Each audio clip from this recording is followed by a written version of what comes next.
Narito na nagbabagang balita sa oras na ito. Patuloy ang isinasagawang pagdinig sa Campo Crame hinggil sa hiling na makapagpiyansa si Datu Unsay Mayor Andal Ampatuan Jr. Si Ampatuan ang itinuturong utak ng pagmasaker sa 57 katao sa Maguindanao. Nasa linya ng telepono si Jay Ruiz para sa mga update. Jay? Cheryl, nagsimula na ang pagdinig ng korte sa bail petition o hiling para makapagpiyansa ng kampo ni Datu Unsay Mayor Andal Ampatuan Jr. na naharap sa 57 counts of multiple murder kaugnay ng Maguindanao Massacre.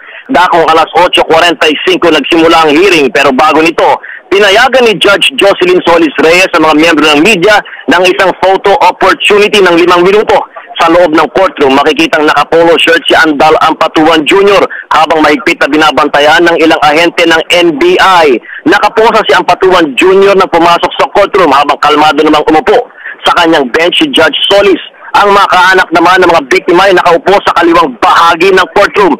12 testigo ang sinasabing iaharap ng prosekusyon para harangin ang bail petition ni Datu Unsay Mayor Andal Ampatuan Jr. Kabilang dito si Buluan Vice Mayor Toto Mangudadato na sinasabing nakausap ang kanyang asawa at kapatid bago sila brutal na pinaslang. At yan ang pinakahuling ulat mula dito sa Campo Crame. Jay Ruiz, ABS-CBN News. Sinasabing iaharap ng prosekusyon para harangin ang bail petition ni Datu Unsay Mayor Andal Ampatuan Jr. Kabilang dito si Buluan Vice Mayor Toto Mangudadato na sinasabing nakausap ang kanyang asawa at kapatid bago sila brutal na pinaslang. At yan ang pinakahuling ulat mula dito sa Campo Crame. Jay Ruiz, ABS-CBN News. Maraming salamat, Jay Ruiz. Maging una sa balita, i-text ang alert on sa 2366. Manatiling nakatutok sa ABS-CBN para sa iba pang nagbabagang balita. Magandang umaga.